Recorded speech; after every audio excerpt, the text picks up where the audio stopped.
Chapter 14.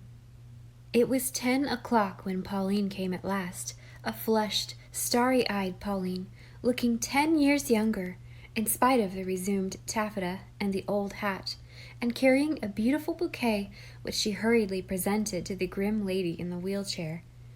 "The bride sent you her bouquet, Ma. Isn't it lovely? 25 white roses." "Cat's hind foot. I don't suppose anyone thought of sending me a crumb of wedding cake. People nowadays don't seem to have any family feeling. Ah, well, I've seen the day." "But they did. I've a great big piece here in my bag. And everybody asked about you and sent you their love, Ma." "Did you have a nice time?" asked Anne. Pauline sat down on a hard chair because she knew her mother would resent it if she sat on a soft one. "Very nice," she said cautiously. "We had a lovely wedding dinner, and Mr. Freeman, the Gull Cove minister, married Louisa and Maurice over again." "I call that sacrilegious." "And then the photographer took all our pictures. The flowers were simply wonderful. The parlor was a bower." "Like a funeral, I suppose." "And oh, Ma, Mary Luckley was there from the West. Mrs. Fleming, you know. You remember what friends she and I always were? We used to call each other Polly and Molly." "Very silly names." "And it was so nice to see her again and have a long talk over old times. Her sister Em was there too, with such a delicious baby."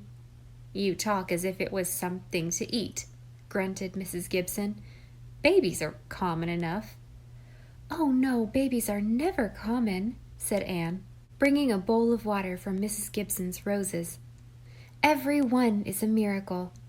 "Well, I had 10, and I never saw much that was miraculous about any of them. Pauline, do sit still if you kin. You fidget me. I notice you ain't asking how I got along, but I s'pose I couldn't expect it." "I can tell how you got along without asking, Ma. You look so bright and cheerful." Pauline was still so uplifted by the day that she could be a little arch even with her mother. "I'm sure you and Miss Shirley had a nice time together." "We got on well enough. I just let her have her own way. I admit it's the first time in years I've heard some interesting conversation. I ain't so near the grave as some people would like to make out. Thank heaven I've never got deaf or childish. Well, I suppose the next thing you'll be off to the moon. And I suppose they didn't care for my sarsaparilla wine by any chance." "Oh, they did. They thought it was delicious." "You've taken your own time telling me that. Did you bring back the bottle, or would it be too much to expect you'd remember that?" The bottle got broke," faltered Pauline. "Someone knocked it over in the pantry, but Louisa gave me another exactly the same, Ma, so you needn't worry." "I've had that bottle ever since I started housekeeping. Louisa's can't be exactly the same. They don't make such bottles nowadays. I wish you'd bring me another shawl. I'm sneezing. I expect I've got a terrible cold.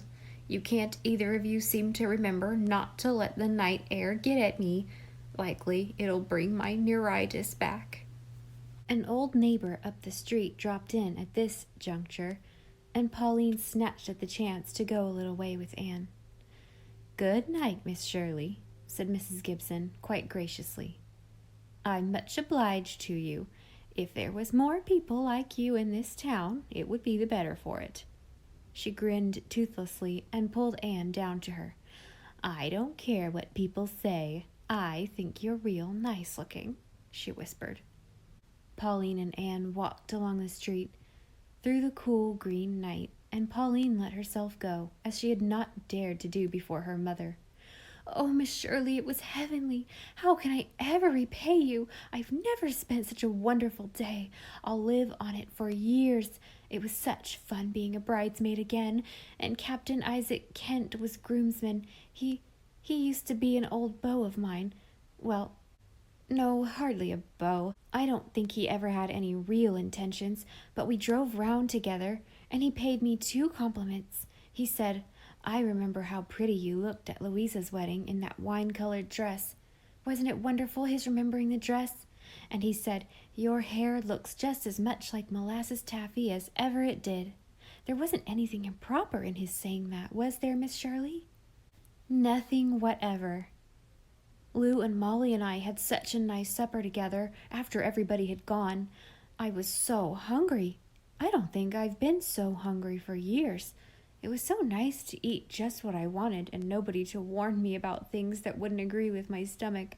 After supper, Mary and I went over to her old home and wandered around the garden, talking over old times. We saw the lilac bushes we planted years ago. We had some beautiful summers together when we were girls.